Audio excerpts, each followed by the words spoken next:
빛나는 동화전단지 좋아요, 구독, 알림 설정 부탁드려요. 어버이날 특집 인기 이야기 모아보기. 먹여주고, 재워주고, 입혀주고. 옛날 옛적 어느 마을에 욕심 많기로 소문난 큰 부자가 살고 있었어요. 이 부자는 머슴들을 부려먹는 데는 귀신이었지만 세경을 줄 때는 꼭 핑계를 대며 한 푼도 안 주고 쫓아내기 일쑤였지요. 네가 일을 성실히 안 했지 않느냐? 부지런한 것 같더니 하루는 늦잠을 잤지 않느냐? 하며 트집을 잡고 머슴들을 울면서 나가게 만들곤 했어요. 어느 날 길을 떠나던 한 청년이 이 마을을 지나게 되었어요. 그런데 길가에 주저앉아 울고 있는 머슴 하나를 보게 되었지요. 무슨 일인가요? 왜 이리 슬퍼하시나요?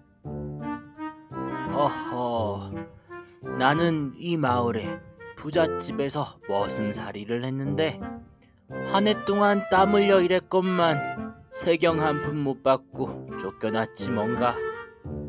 그 말을 들은 청년은 몹시 화가 났어요.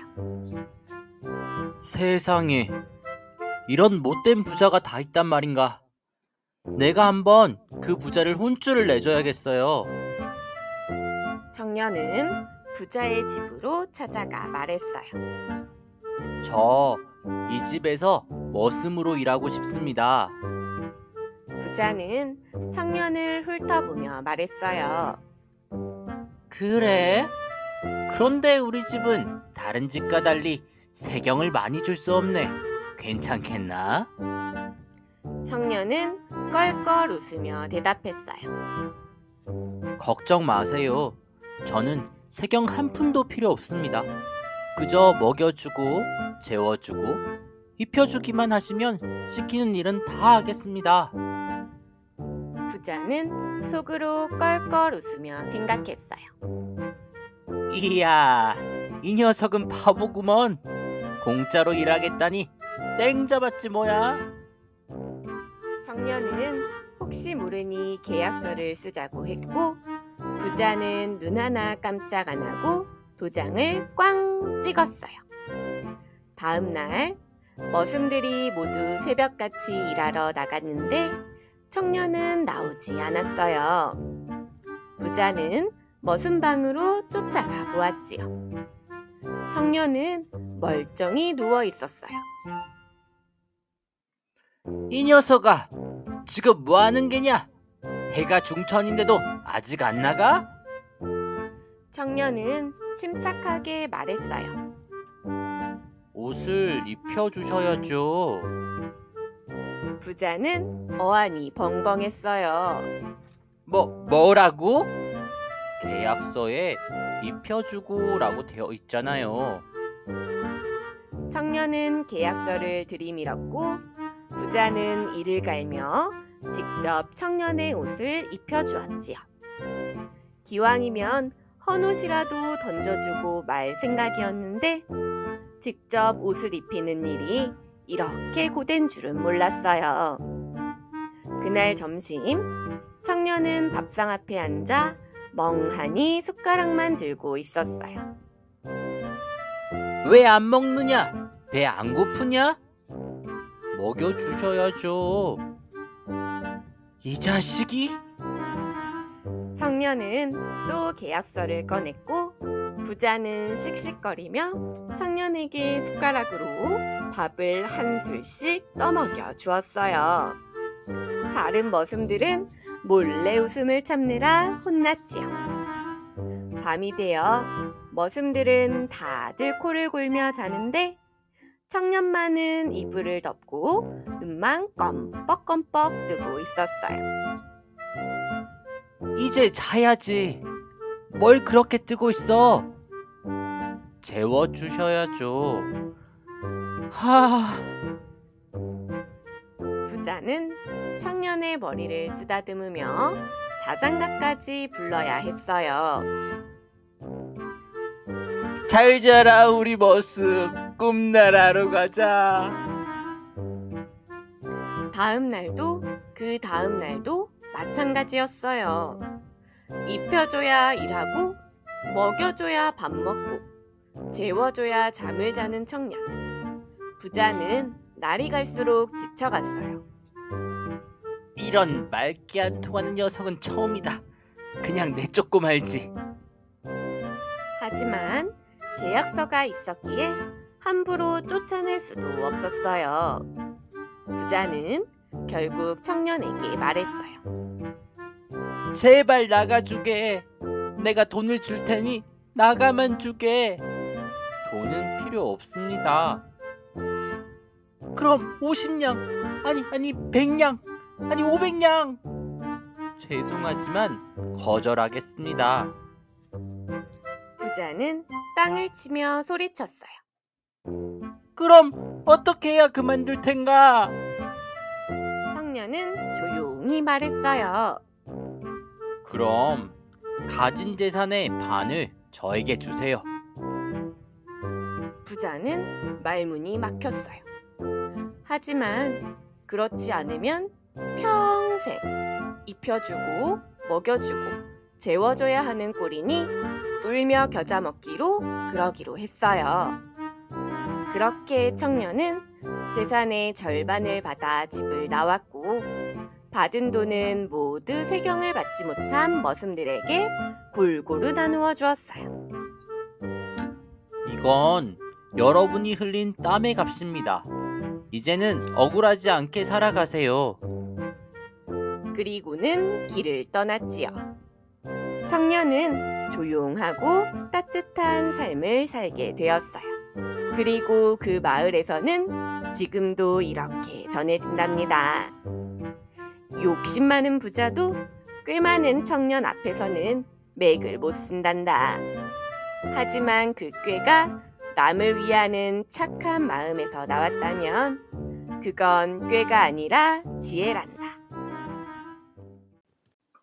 부부의 떡내기.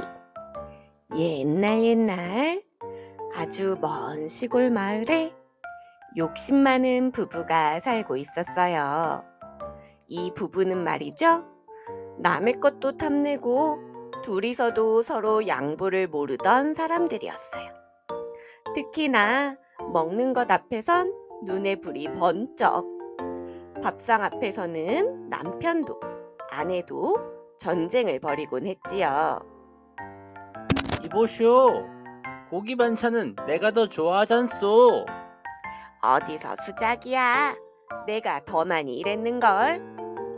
헛소리 말고 그거 내 입에 넣어요. 이렇게 밥상 위에서는 숟가락 전쟁이 끊이질 않았답니다. 그러던 어느 날 옆집에서 큰 잔치를 열게 되었어요. 우리 아들 돌잔치예요. 이웃들 모두 오세요. 사람들이 북적북적 신나게 모여들었지요. 잔치가 끝나고 옆집 아주머니가 말했어요. 이웃 사촌에게 나눠야지. 이 떡은 부쳐드릴게요. 그래서 이웃 아주머니는 따끈따끈한 흰떡 한 접시를 욕심 많은 부부 집으로 가져다 주었어요. 어머, 이게 웬 떡이야? 잘 먹겠습니다. 남편과 아내는 눈이 반짝. 우헤, 역시 이웃 떡이 최고라니까. 뜨끈하고 쫄깃쫄깃. 이 맛이야. 떡 하나, 떡 둘, 떡 셋. 그런데 문제는 떡이 딱 7개였어요. 남편이 말했어요. 여보, 이거 홀수 아니요? 그러네. 셋 먹으면 마지막 하나가 남네. 둘은 동시에 마지막 떡을 향해 숟가락을 들었어요. 그건 내 거야. 아니야, 내가 더 늦게 일어났잖아. 배고프다고. 내가 더 일찍 일어났어. 먼저 배고팠던 사람이 먹는 거야. 무슨 그런 말도 안 되는 소리를. 결국 부부는 이렇게 말했어요. 좋소. 그럼 말을 안 하는 사람이 이기는 걸로 하자고. 그래요. 한마디라도 먼저 하면 떡은 상대방 거예요. 그때부터 집안은 쥐 죽은 듯 조용했어요. 남편은 숨을 참고, 아내는 헛기침도 꾹 참고, 둘 다 말은커녕 눈짓 하나, 콧바람 하나도 서로 못 내고 있었지요.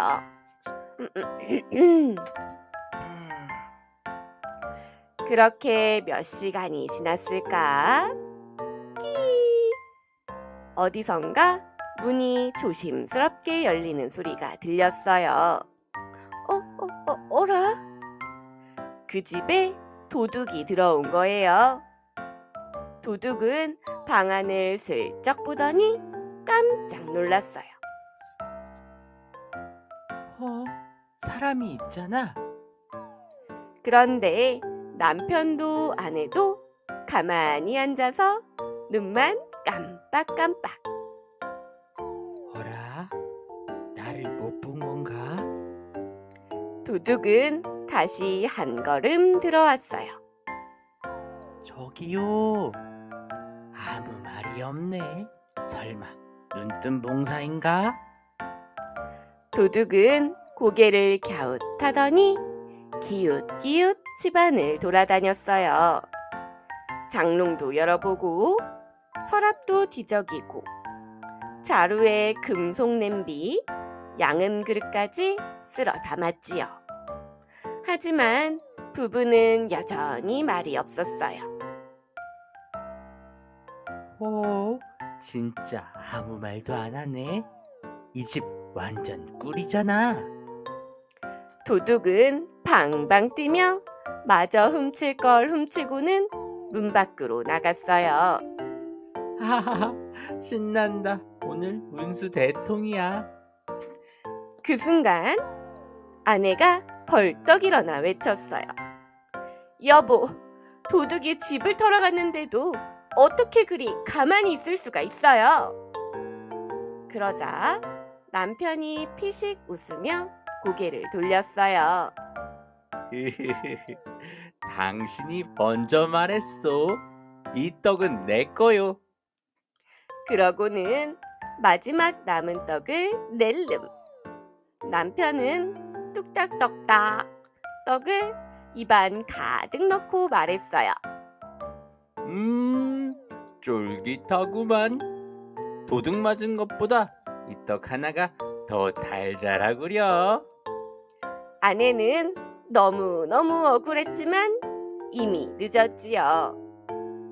그렇게 둘은 집안 살림을 모두 도둑 맞고 겨우 떡 하나를 두고 싸우다가 한 입도 못 먹은 아내만 허탈해졌답니다. 욕심은 많고 양보는 없고 그저 내 거야. 내 거야. 다시 내 거야.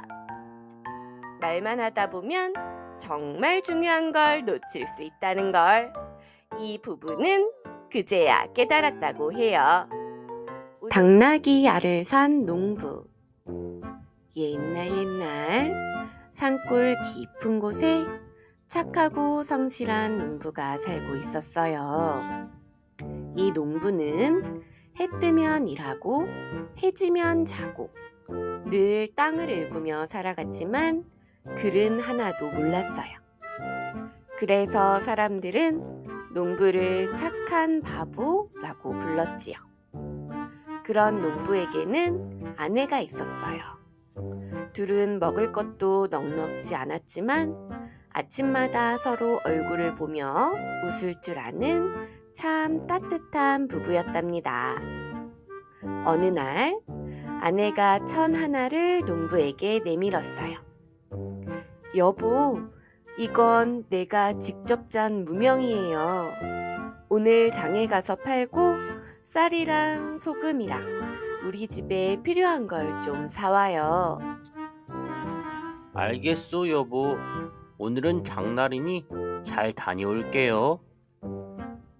농부는 커다란 진보다리에 무명 한 피를 담고 마을을 떠났어요. 발걸음은 가벼웠고 입가엔 노래가 절로 나왔지요. 무명을 팔고 쌀도 사고 소금도 사고 복삼에 된장찌개 끓여 먹어야지. 산을 넘고 강을 건너 한참을 걸은 끝에 농부는 드디어 장터에 도착했어요. 처음 보는 사람들, 북적이는 소리, 시끌벅적한 외침에 농부는 어리둥절했지요. 그래도 다행히 무명은 금방 팔렸어요. 이 무명 내가 살게요. 예, 감사합니다. 무명을 팔고 손에 돈이 생기자 농부는 가슴이 콩닥콩닥 뛰었어요. 이걸로 뭘 살까? 쌀도 사고 소금도 사고 장에 나왔으니 한 바퀴는 돌아봐야지. 그렇게 장터를 둘러보던 농부는 그만 한 물건 앞에서 눈이 휘둥그레졌어요. 초록색 껍질에 둥그렇고 큰 덩어리 하나가 줄줄이 쌓여 있었어요. 바로 수박이었지요. 하지만 농부는 태어나서 한 번도 수박을 본 적이 없었답니다. 이게 뭐지? 참외처럼 생겼는데 이리 크다고? 농부는 호기심에 상인에게 다가갔어요. 저기 이건 뭐요? 상인은 잠시 놀라더니 슬쩍 장난기가 발동했어요. 하하, 이걸 모르시오? 이건 중국에서 온 당나귀 알이요. 예? 당나귀가 알을 낳아요? 우리나라 당나귀는 새끼를 낳지만 중국 당나귀는 알을 낳소. 대륙은 다르다니까. 농부는 눈이 휘둥그레졌어요. 아니, 당나귀 알이라니 정말입니까? 그렇다니까요. 한 달 동안 따뜻한 아랫목에 이불 덮고 잘 재우면 아주 튼튼한 당나귀가 탁 하고 나올 거예요. 농부는 머리를 긁적였어요. 그렇게만 된다면야. 당나귀는 일도 잘하고 짐도 잘 나르니 우리 집에 딱이겠군. 지금 사가면 싸게 드릴게요.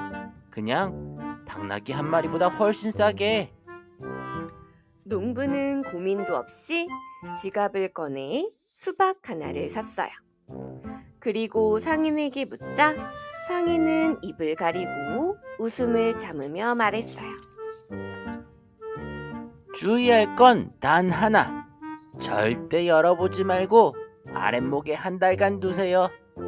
따뜻하게 이불도 덮어주시고요. 네, 꼭 그렇게 하겠습니다. 농부는 수박을 품에 안고 조심조심 산길을 올라 집으로 돌아왔어요. 여보, 당나귀를 사왔어요. 뭐라고요? 무명으로 당나귀를 샀다고요? 아내는 놀라 뛰어나왔어요. 농부는 자랑스럽게 수박을 꺼내 보여주며 말했어요. 이거요, 당나귀 알이라네요. 한 달만 이불 속에 넣어두면 당나귀가 나온답니다. 아내는 처음 보는 수박을 만지작거리다 말했어요. 참말이에요? 당나귀가 이렇게 싼 값에 생기다니 하늘이 도왔나 보네요. 그날부터 농부네는 수박을 아랫목에 눕혀놓고 보들보들한 이불로 덮어주었어요. 농부는 수시로 아궁이에 불을 지펴 방을 따뜻하게 데웠고 아내는 옆에서 정성껏 이불을 털어주었지요. 곧 있으면 당나귀가 태어난다니 신기하구려. 응애 하고 울진 않겠죠? 당나귀니까 히잉하겠지. 그렇게 하루, 이틀, 열흘, 보름, 어느덧 한 달이 지났어요. 하지만 수박은 까맣게 곪아 썩어가고 있었고 방에서는 시큼한 냄새가 풍기기 시작했어요.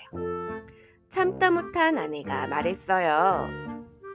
여보, 이거 아무래도 이상해요. 알이 썩었어요. 어서 갖다 버려요. 농부는 수박을 보며 한숨을 쉬었어요. 아이고야, 내가 재수없이 고른 알을 샀구먼. 화가 나 죽겠네. 그렇게 농부는 수박을 집어들고 집 뒤 덤불 쪽으로 걸어갔어요. 이놈의 알, 다시는 이런 거 안 사. 농부가 던진 수박은 퍽 하는 소리와 함께 덤불 속으로 들어갔어요. 그런데 그때였어요. 힝. 놀란 당나귀 한 마리가 덤불 속에서 튀어나온 거예요. 사실 그 당나귀는 근처 주막에서 도망친 길 잃은 당나귀였어요. 수박이 날아들자 깜짝 놀라 뛰쳐나온 거지요. 농부는 두 눈이 휘둥그레졌어요. 헉! 알에서 당나귀가 나왔어. 진짜네? 우와! 농부는 덜덜 떨며 당나귀를 안아 쓰다듬었어요. 그리고 당나귀 끈을 잡고 신나게 집으로 돌아왔지요. 여보, 성공이에요. 알에서 진짜 당나귀가 나왔어요. 아내는 깜짝 놀라며 당나귀를 쓰다듬었고 농부는 뿌듯하게 웃으며 말했어요. 그 장수도 참. 한 달 후에 알을 던져서 깨야 한다는 말은 왜 안 했을까요? 그날부터 농부와 아내는 당나귀와 함께 밭일도 하고 장도 다니며 더욱 열심히 살아갔어요. 마을 사람들은 그 이야기를 듣고 다들 배를 잡고 웃었지만 농부는 정말 당나귀 알에서 당나귀가 나왔다고 믿었답니다.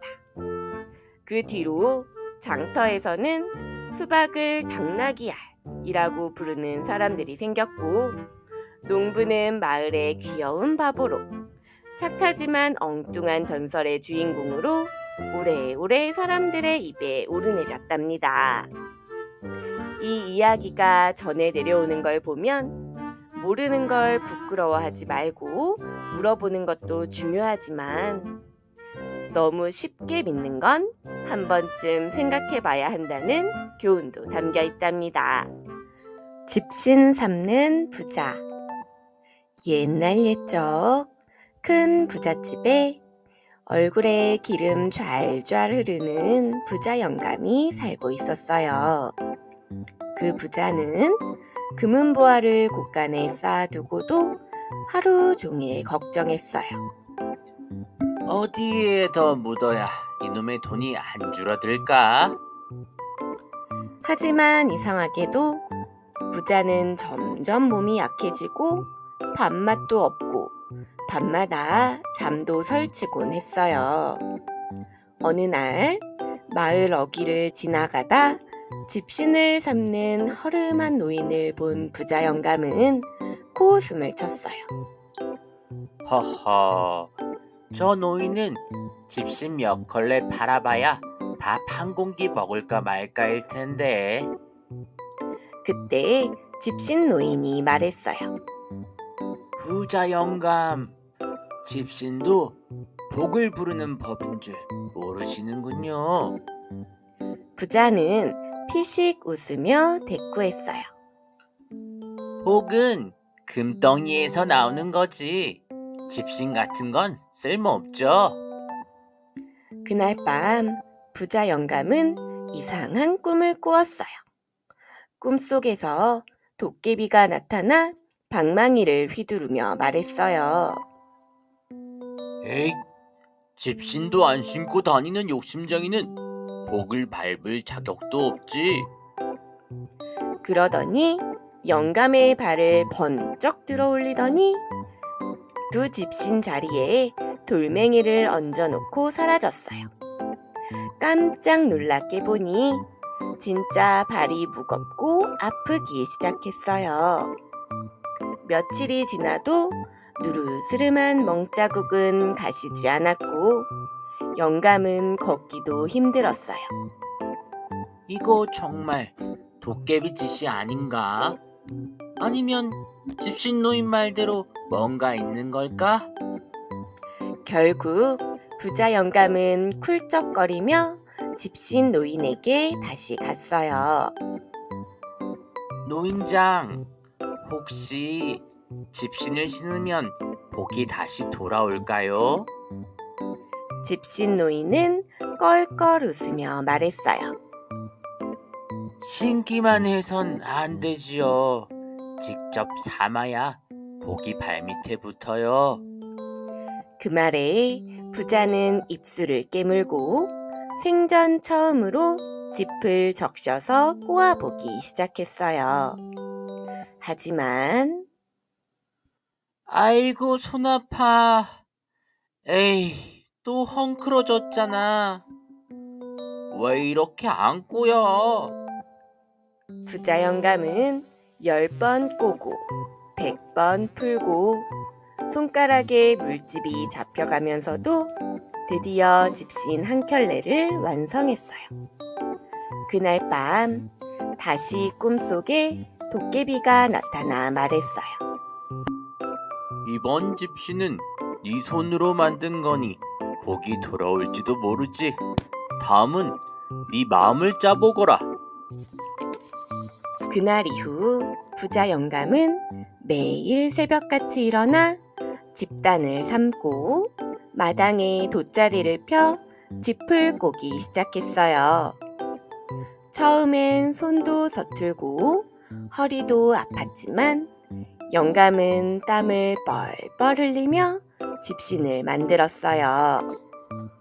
에구구, 이게 손으로 하는 일이 제일 어려운 일이었구먼. 그렇게 만든 집신을 영감은 장에 갈 때마다 자루에 가득 넣어 메고 나가 사람들에게 공짜로 나누어 주었어요. 할머니, 이 집신은 뒤축을 넓게 짜서 발목이 편하실 거예요. 어이, 나무꾼 양반, 요건 짚을 두 겹으로 꼬아서 산길에서도 미끄럽지 않아요. 어린이는 이 작은 집신 신으면 발도 안 까지고 따뜻하답니다. 처음엔 의아해하던 사람들도 하나둘 집신을 신어보고는 감탄했어요. 아니, 이거 집신이 이렇게 편할 수가 있어요? 신고 걷다 보니 발바닥이 참말로 포근하네. 이젠 시장도 들도 이 집신 신고 다녀야겠어. 마을 어귀엔 집신을 신은 사람들이 바스락바스락 걷는 소리가 퍼졌고 모두가 부자 영감에게 고맙다며 머리를 조아렸어요.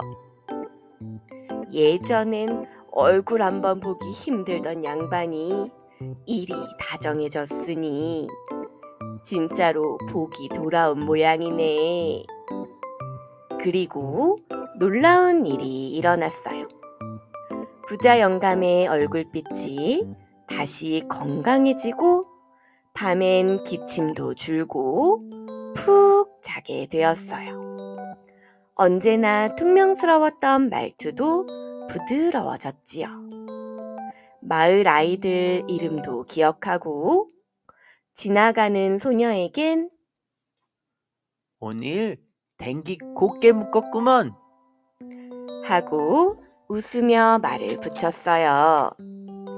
그 뒤로도 부자 영감은 집신 삶는 일을 멈추지 않았어요. 봄이면 가벼운 집신, 여름이면 통풍 잘 되는 집신, 겨울엔 안에 헝겊을 덧댄 집신까지 사람들을 생각하며 집신을 꼬았어요. 그래서 사람들은 그를 더 이상 욕심 많은 부자가 아닌 집신 부자 영감이라고 불렀어요. 어느 날 마을 아이들이 묻기 시작했어요. 저 할아버지는 왜 집신만 계속 만들어요? 저렇게 부잔데 왜 돈 안 받고 나눠줘요? 그때 어른들이 빙긋이 웃으며 말했어요.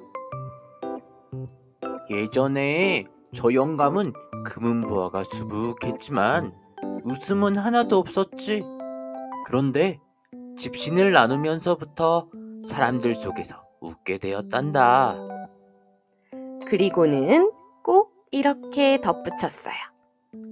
돈만 가진 사람은 그냥 부자지만 복을 나누는 사람은 진짜 부자지요. 그래서 집신 부자 영감은 발도 따뜻하고 마음도 따뜻했대요. 그 말을 들은 아이들은 조용히 집신을 내려다 보았어요.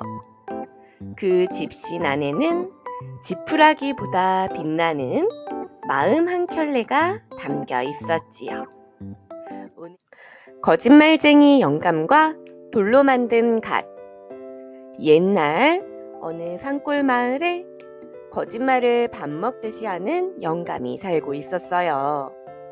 이 영감은 남을 속여 공짜로 먹고 사는 걸 아주 잘했어요.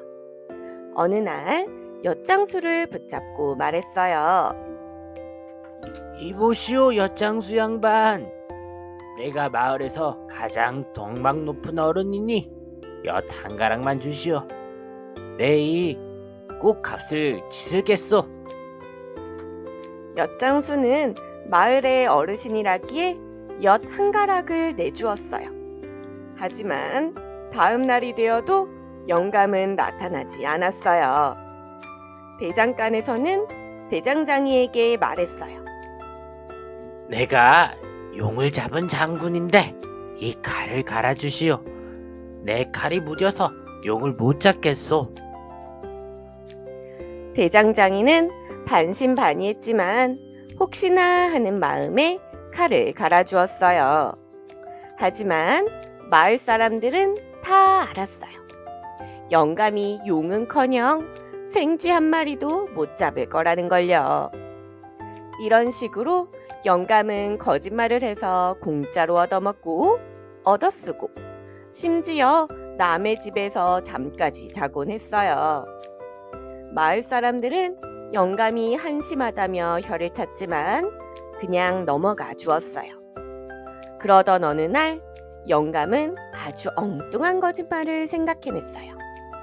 영감은 산길을 걷다가 반질반질한 돌멩이 하나를 발견했어요. 이 돌멩이 꼭 갓 같구먼. 그때 마침 길을 지나가던 나그네가 영감을 보고 물었어요. 어르신, 무엇을 보고 그렇게 중얼거리세요? 영감은 눈을 반짝이며 대답했어요. 하하, 자네 눈썰미가 좋구먼. 이 돌이 보통 돌이 아니에요. 이건 바로 돌로 만든 갓이라오. 나그네는 고개를 갸웃했어요. 아니, 돌로 갓을 만들 수 있다니 그런 갓은 처음 들어보네요. 영감은 더욱 그럴듯하게 말을 꾸며댔어요. 이 갓을 쓰면 무조건 벼슬길에 오르게 된다오. 옛날에 나라에서 특별히 만든 갓인데 이걸 쓴 사람은 다 높은 벼슬을 받았지요. 나그네는 깜짝 놀라서 눈을 크게 떴어요. 정말입니까? 그렇다면 그 귀한 갓을 저에게 파시지 않겠어요? 영감은 일부러 고민하는 척 했어요. 이 귀한 물건을 어찌 함부로 팔겠소? 하지만 자네가 정성껏 간청한다면 닭 3마리와 쌀 1가마만 주시게.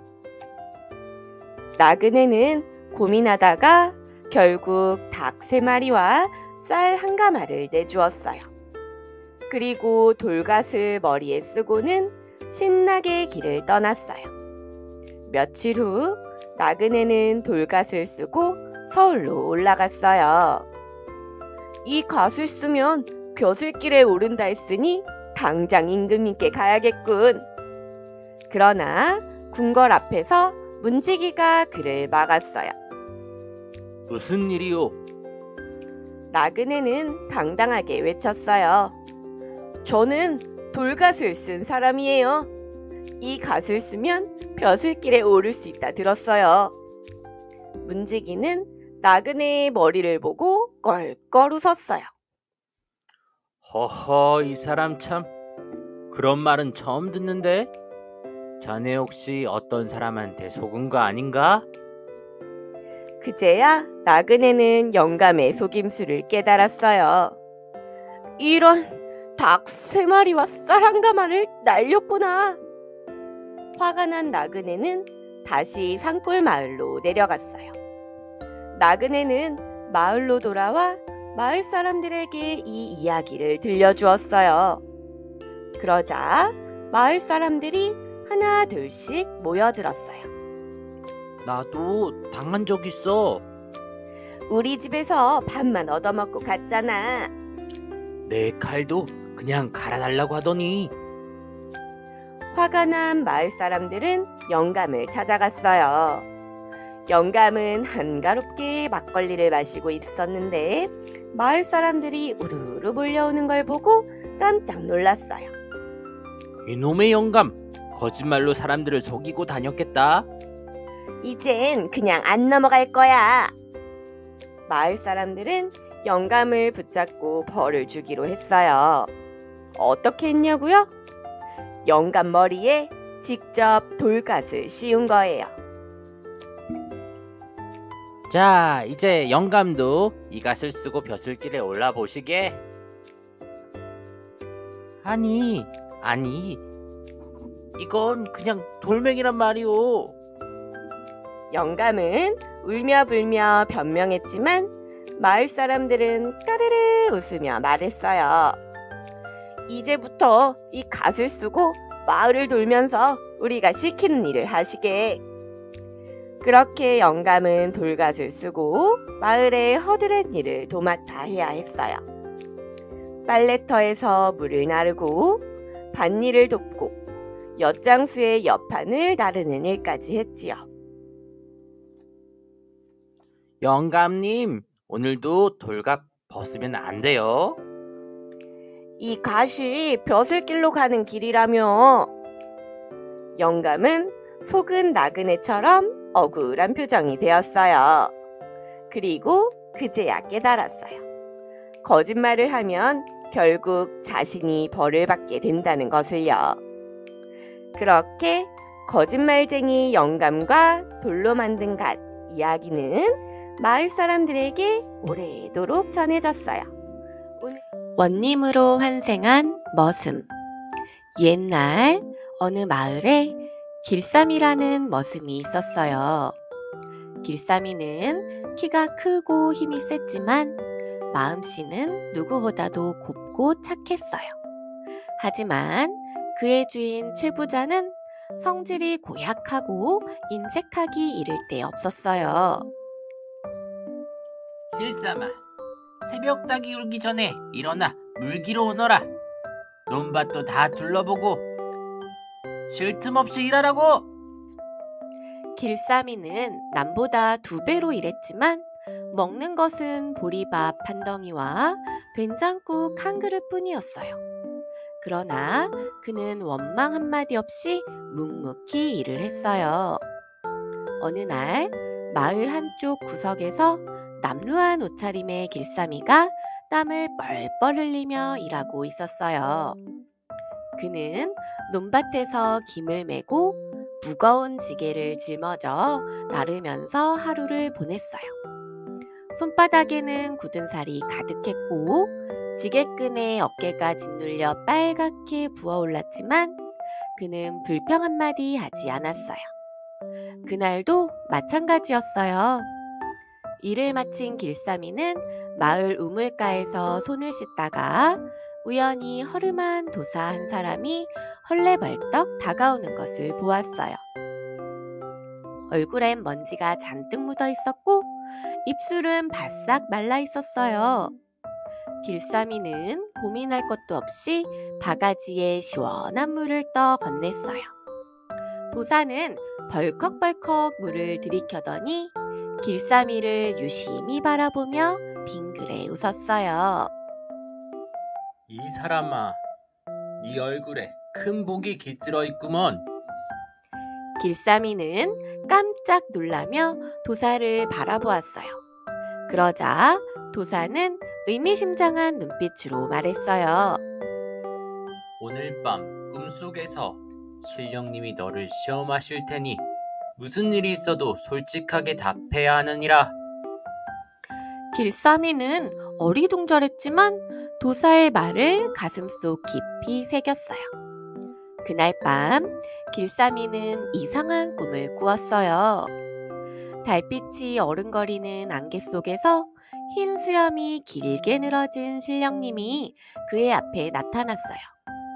신령님의 눈빛은 마치 길쌈이의 마음속 깊은 곳까지 꿰뚫어 보는 듯 했어요. 길쌈아, 네가 가장 바라는 것이 무엇이냐? 길쌈이는 잠시 고민했어요. 평소 그는 늘 배고팠고 손에 물집이 잡히도록 일했으며 찬바닥에서 웅크리고 잠들곤 했어요. 하지만 더 간절했던 것은 떳떳하고 당당하게 사는 것이었어요. 그래서 길쌈이는 조심스럽게 대답했어요. 저는 남들처럼 배불리 먹고 편히 자며 떳떳하게 살고 싶어요. 신령님은 고개를 끄덕이며 다시 물었어요. 만약 네가 원님이 된다면 어떻게 다스리겠느냐?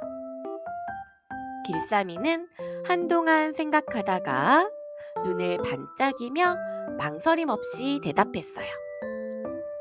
힘없는 사람들 억울한 일 없게 하고 게으른 양반들 똑바로 일하게 하겠어요. 그러자 신령님은 크게 웃으며 손을 흔들었어요. 좋다. 네가 참된 원님이 될 그릇이로다. 그 순간 신령님의 손끝에서 따뜻한 빛이 퍼져나오더니 길쌈이를 감쌌어요. 길쌈이는 어쩐지 온몸이 가벼워지는 듯한 기분이 들었어요. 다음 날 길쌈이가 눈을 뜨니 세상이 온통 뒤바뀌어 있었어요.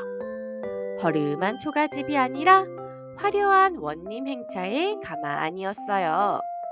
길쌈이는 깜짝 놀랐어요. 이게 대체 어찌된 일이냐? 마을 사람들은 고개를 조아리며 외쳤어요. 새 원님 날이 만수무강하소서. 그제야 길쌈이는 자신이 원님으로 환생했다는 것을 깨달았어요. 부드러운 비단옷을 입고 커다란 원님 모자를 쓴 채 높고 웅장한 관아의 의자에 앉아있는 자신을 보고도 믿기 어려웠어요. 그러나 손을 들어보니 거칠고 굳은 살 박힌 머슴의 손이 아니라 깨끗하고 단단한 원님의 손이었어요. 이게 꿈이 아니란 말인가? 하지만 길쌈이가 생각을 정리할 새도 없이 바깥이 떠들썩해졌어요. 멀리서 비틀거리며 다가오는 익숙한 얼굴이 있었어요. 바로 최부자였어요. 원님, 소인은 억울합니다. 도둑이 제 눈의 곡식을 몽땅 훔쳐갔는데 관아에서 제대로 조사도 안 해주니 억울할 뿐입니다. 길쌈이는 최부자를 바라보며 가만히 미소 지었어요. 어허, 그대가 그 유명한 채부자 아니시오? 그런데 도둑이라니, 혹시 예전에 머슴들에게 먹을 것조차 제대로 주지 않던 그 채부자요? 최부자는 얼굴이 새파래졌어요. 어찌 그리 아시는지. 길쌈이는 천천히 자리에서 일어나 최부자를 내려다 보았어요. 사람은 남을 어떻게 대하느냐에 따라 자신도 그만한 대접을 받는 법이지. 네가 일꾼들에게 제대로 먹이지도 않고 혹독하게 부려먹었으니 네 곡식도 내게서 달아난 것이 아니겠느냐? 그러자 한 소장농이 뛰어들어와 울먹이며 외쳤어요. 원님, 최부자는 저희에게 10년 넘게 소작을 시키면서도 겨우 몇 가마의 쌀만 남기고 모두 빼앗아 갔습니다. 저희는 배골다 못해 아이들이 굶어 죽게 생겼습니다. 길쌈이는 고개를 끄덕였어요. 그렇다면 그 곡식은 도둑이 훔쳐간 것이 아니라 제 주인을 찾아간 것이로군. 최부자는 바닥에 덜썩 주저앉으며 울상을 지었어요. 그럼 제 눈의 곡식은 어찌 되는 것입니까? 길쌈이는 단호히 말했어요. 네 눈이라니, 땅은 원래 백성들의 것이지 네 것이 아니다. 이제부터 네가 뺏은 땅을 소작농들에게 돌려주겠다. 그리고 너도 이제 남들과 똑같이 땀 흘려 일한 만큼만 가져가거라. 그 말이 떨어지자마자 관아에 모여있던 백성들이 함성을 질렀어요. 만세! 원님 만세! 어느 날 길쌈이는 시장을 둘러보다가 한쪽 구석에서 웅크린 채 배를 움켜쥐고 있는 꼬마 아이를 발견했어요. 얘야, 왜 그러느냐? 길쌈이가 다가가 묻자 아이는 눈물을 글썽이며 대답했어요. 엄마가 저에게 밥을 해주고 싶다며 일하러 나가셨는데 아직도 안 오셨어요. 배가 너무 고파서. 길쌈이는 가슴이 철렁 내려앉았어요. 아이의 볼은 홀쭉하게 들어가 있었고 손발은 새처럼 깡마른 모습이었어요. 주변을 둘러보니 굶주려 눈빛이 흐려진 사람들, 바닥에 지친 듯 주저앉은 노인들이 가득했어요. 하지만 그 맞은편에서 부자들은 기름진 음식을 차려놓고 배를 두드리며 웃고 있었어요. 길쌈이는 화가 치밀어 올랐어요. 이럴 수가 있단 말인가? 길쌈이는 즉시 관아로 돌아가 관리들을 불러 모았어요. 네, 지금부터 하는 말을 똑똑히 듣거라. 당장 창고를 열어라.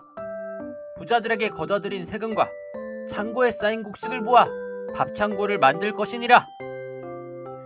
한 관리가 망설이며 물었어요.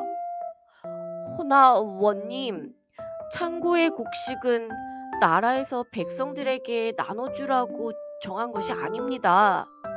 만약 나라에서 곡식이 줄어든 걸 알게 된다면. 길쌈이는 관리의 말을 끊으며 단호하게 말했어요. 나라의 창고에 곡식이 쌓이는 것이 무슨 소용이겠느냐? 지금 당장 굶어 죽어가는 백성이 있는데도 그저 보고만 있으란 말이냐? 길쌈이의 눈빛이 매서워지자 관리들은 고개를 숙이고 서둘러 창고 문을 열었어요. 며칠 뒤 마을 한가운데에 밥창고라는 커다란 집이 세워졌어요. 길쌈이는 직접 문 앞에 나서서 백성들에게 외쳤어요. 이제부터 배고픈 사람이라면 누구나 이곳에 와서 밥을 먹을 수 있다. 쌀을 기부하는 사람에게는 장부에 기록하여 세금을 줄여줄 것이며 부자들은 창고에 곡식을 썩히지 못하고 필요한 만큼만 가지게 할 것이다. 백성들은 웅성거리며 눈을 동그랗게 떴어요. 진짜 우리가 와서 밥을 먹어도 된다고요? 아니, 저런 일은 난생 처음 듣는 일이에요. 원님이 직접 하시는 말씀이니 거짓이 아닐 거예요. 길쌈이는 맨 처음 발견했던 배고픈 꼬마 아이를 데려와 말했어요. 얘야, 어서 와서 먹거라. 꼬마 아이는 눈을 동그랗게 뜨고 떨리는 손으로 따뜻한 밥 한 공기를 들었어요. 한 입 베어문 순간 그동안 참아왔던 눈물이 왈칵 쏟아졌어요. 너무 맛있어요. 백성들은 감격하며 하나둘씩 줄을 섰고 밥창고는 온 마을의 희망이 되었어요. 마을에는 방만득이라는 방앗간 주인이 방앗간을 운영하고 있었어요. 이 마을에서 방앗간은 딱 하나뿐이었기에 백성들은 방만득의 방앗간을 이용할 수밖에 없었지요. 하지만 방만득은 욕심이 많았어요. 방앗간은 내 것이니 내 마음대로 해야지. 그는 곡식을 빻아주는 대가로 몰래 반을 빼돌려 자기 창고에 쌓아두었어요. 어차피 백성들은 잘 모를 거야. 이래야 내 창고가 금방 곡식으로 가득 차지. 방만득은 이렇게 혼자 희죽거리며 꾀를 부렸어요. 어느 날 허름한 옷을 입은 한 노파가 쌀 한 되를 꼭 쥔 채 방앗간을 찾아왔어요. 만득이 주인장, 제발 이 쌀을 정성껏 빻아주세요. 노파의 손은 떨리고 있었어요. 이게 내 집 마지막 곡식이에요. 내일 손녀가 찾아오는데 이걸로 떡을 해주려고 해요. 하지만 방만득은 노파가 떠나자마자 쌀의 절반을 빼돌리고 보릿가루와 쌀겨를 섞어 돌려주었어요. 다음 날 노파는 떡을 만들다가 깜짝 놀랐어요. 아니, 이게 뭐예요? 이건 떡이 아니라 모래 반죽 같잖아요. 떡을 만들었지만 보릿가루가 너무 많이 섞여 반죽이 부스러지고 쌀겨가 씹혀 거칠기만 했어요. 노파는 서둘러 방앗간으로 달려갔어요. 만득이 주인장, 대체 이게 무슨 짓이에요? 그러나 방만득은 코웃음을 치며 말했어요. 노파님, 그게 다 그런 법이에요. 싫으면 딴 데 가시던가. 노파는 어찌할 바를 몰랐어요. 이 이야기는 금세 마을에 퍼졌고 결국 원님인 길쌈이의 귀에까지 들어갔어요. 길쌈이는 당장 방만득을 관하로 불렀어요. 방주인, 네가 곡식을 빻아주는 대가로 백성들의 쌀을 빼돌렸다는데 사실이냐? 방만득은 땀을 삐질삐질 흘리며 손사래를 쳤어요. 아이고 원님, 절대 아닙니다. 소문일 뿐이에요. 저는 억울합니다. 길쌈이는 빙긋이 웃으며 말했어요. 그래? 그러면 이리 와서 네가 직접 먹어보거라. 네? 무엇을 말씀이세요? 방주인이 빼돌린 곡식과 섞은 쌀로 밥을 지어오너라. 길쌈이는 하인을 시켜 방만득이 빼돌린 곡식으로 밥을 짓게 했어요. 잠시 후 누렇게 변한 밥 한 그릇이 길쌈이 앞에 놓였어요. 밥에서는 희미한 보릿가루 냄새가 풍겼고 군데군데 쌀겨가 섞여 있었어요. 길쌈이는 그 밥을 방만득 앞에 내밀었어요. 자, 먹어보거라. 박만득은 얼굴이 하얗게 질렸어요. 아니 원님, 저는 배가 안 고픕니다. 길쌈이는 눈을 가늘게 뜨며 말했어요. 백성들에게 돌려줄 밥을 내 입에 넣을 수 없다면 백성들도 먹어서는 안 될 것이 아니냐? 박만득은 식은땀을 흘리며 어쩔 줄 몰라 했어요. 주변에 모여있던 마을 사람들도 웅성거리며 수군댔어요. 저것 봐요. 자기가 만든 밥도 못 먹을 정도면 우리한테 얼마나 나쁜 짓을 한 거겠어요. 이제는 우리가 정당하게 쌀을 빻을 수 있어야 해요. 결국 박만득은 고개를 푹 숙이며 무릎을 꿇었어요. 잘못했습니다, 원님. 제발 용서해 주세요. 길쌈이는 박만득을 매섭게 바라보며 말했어요. 네 욕심이 너무 과하였으니 이제 방앗간을 마을 공동 소유로 바꾸겠다. 박만득은 깜짝 놀라 벌떡 일어났어요. 아니 그럼 저는 어쩌란 말입니까? 제 방앗간인데. 길쌈이는 팔짱을 끼고 조용히 말을 이었어요. 네가 방앗간을 계속 운영하는 건 허락하겠다. 하지만 이제부터는 욕심을 부리지 말고 맡은 일에 성실히 임해야 할 것이다. 박만득은 어리둥절한 얼굴로 물었어요. 그럼 저는 계속 방앗간을 할 수 있는 겁니까? 길쌈이는 고개를 끄덕이며 말했어요. 대신 곡식을 빻아줄 때는 정직한 목만 받고 남은 곡식은 백성들에게 돌려주어야 한다. 부당하게 빼돌리는 일은 용납하지 않을 것이다. 마을 사람들은 환호성을 질렀어요. 만세! 이제는 아무 걱정 없이 방앗간을 이용할 수 있겠네요. 이제 우리 곡식이 어디로 사라지는 일은 없겠어요. 그날 이후 방앗간은 정직한 곳으로 거듭났어요. 처음에 박만득은 투덜거렸어요. 에휴, 쌀을 조금씩 매돌리던 시절이 편했는데. 하지만 시간이 흐르자 그는 깨달았어요. 이상하네. 정직하게 장사를 하니까 방앗간을 찾는 사람이 더 늘어났잖아. 예전에는 욕심을 부리다가 사람들이 점점 방앗간을 찾지 않았지만 이제는 누구나 안심하고 방앗간을 이용할 수 있게 되었어요. 그리고 손님도 훨씬 많아졌어요. 이렇게 하니 장사가 더 잘 되네요. 괜히 욕심 부리다가 큰일 날 뻔했어요. 그 후로 마을에서는 누구나 믿고 맡길 수 있는 공정한 방앗간이 운영되었고 마을 사람들은 다시는 쌀이 사라지는 걱정을 하지 않게 되었어요. 그리고 그 이후로 정직하게 장사하는 것이 가장 오래가는 길이라는 사실을 모두가 깨닫게 되었어요. 그 후 길쌈이가 다스리는 고을은 어느 곳보다도 살기 좋은 곳이 되었어요.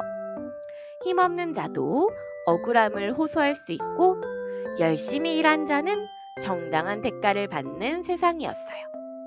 그리고 길쌈이는 평생을 백성들과 함께하며 진정한 원님의 길을 걸어갔어요. 깜빡깜빡 건망증. 옛날 옛적 푸른 숲 옆에 조용한 마을이 있었어요. 그 마을에는 깜빡이 할머니라 불리는 할머니가 살고 있었어요. 왜 그런 이름이 붙었냐고요? 그야 할머니가 뭐든지 깜빡깜빡 잊어버리기 때문이에요. 어느 날 아침 할머니는 부엌에서 중얼거렸어요. 오늘은 감자를 캐야지. 호미는 어디다 뒀더라? 그렇게 호미를 찾으러 나가다가 텃밭에 그대로 꽂혀있는 호미를 보고도 깜빡하고는 다시 집으로 들어가 버렸어요. 호미는 방 안에 있을 거야. 그런데 집안을 뒤지다가 감잣국 끓이는 냄비를 보고 또 깜빡했어요. 어머나, 맞다. 오늘은 감잣국을 끓이기로 했지요. 그래서 감자를 캐러 나가려다가 이번엔 앞치마를 벗고 나와버렸어요. 에구머니나, 주머니에 장갑 넣어놨는데 앞치마를 벗고 왔네. 마을 사람들은 말했어요. 우리 할머니는 지팡이 짚고 지팡이 찾으러 다니신다니까. 진짜 귀여우셔. 어느 날은 할머니가 시장에 가셨어요. 손에는 바구니, 머릿속엔 두부 한 모, 고추장 한 항아리, 고등어 한 손이 떠올랐지요. 그런데요, 시장에 도착하자마자 맛있는 떡 냄새에 이끌려 이야, 인절미가 아주 잘 구워졌구먼요 하고 떡부터 사셨어요. 그리고는 고추장도 두부도 고등어도 전부 깜빡하셨어요. 집에 돌아와 바구니를 열어보니 엄마, 이게 뭐야? 떡밖에 없잖아. 이러면 오늘 반찬이 떡국밖에 안 되겠어요. 그 말을 들은 옆집 아줌마가 깔깔 웃으며 말했어요. 할머니, 오늘은 떡으로 하루 버티셔야겠어요. 그런데 어느 날 마을에서 아주 중요한 일이 있었어요. 바로 마을 대표 찰떡 만들기 대회였어요. 할머니는 마을 최고의 찰떡 장인이었지요. 찹쌀을 손으로 비비고 쪄내면 말랑말랑 쫀득한 떡이 되었어요. 내가 이 마을 대표로 나갈 차례지요. 할머니는 찹쌀을 불리고 떡시루를 준비하고 대회에 가져갈 접시까지 닦아놨어요. 하지만 대회 당일 아침 할머니는 그날이 대회 날이라는 걸 깜빡했어요. 느긋하게 고구마를 삶던 할머니는 문 밖에서 들리는 종소리에 깜짝 놀랐어요. 딩동댕! 찰떡대회 참가자 지금 모여주세요. 에구머니나, 깜빡했지 뭐예요. 할머니는 급히 찰떡을 찌기 시작했지만 시간이 부족했어요. 그때 마을 꼬마들이 우르르 달려왔어요. 할머니, 우리가 도와드릴게요. 제가 찹쌀 씻을게요. 전 불 조절할게요. 모두가 함께 달려들어 도우니 금세 찰떡이 완성되었어요. 결국 찰떡은 대회장에 딱 맞춰 도착했고 심사위원들은 쫀득쫀득한 그 맛에 깜짝 놀랐어요. 이 찰떡은 건망증도 녹이는 맛이군요. 할머니는 웃으며 말했어요. 깜빡깜빡해도 괜찮아요. 다들 도와주니까 말이에요. 그날 밤 아이들이 물었어요. 할머니, 왜 자꾸 깜빡하세요? 나이가 들면 머릿속에 너무 많은 기억이 들어있어서 그런가 봐요. 대신 재미난 일은 절대 안 잊어버린답니다. 아이들이 웃으며 말했어요. 그럼 우리도 할머니와 놀았던 오늘을 절대 안 잊을게요. 그렇게 마을 사람들은 할머니를 깜빡이 할머니라 부르면서도 누구보다 소중하고 따뜻한 분으로 기억했어요. 지금도 마을 어딘가에서 앞치마 입고 홈이 입고 모자 잊은 채 웃으며 인절미를 굽는 할머니가 계시답니다. 오늘의 이야기 끝! 좋아요, 구독, 알림 설정 부탁드려요.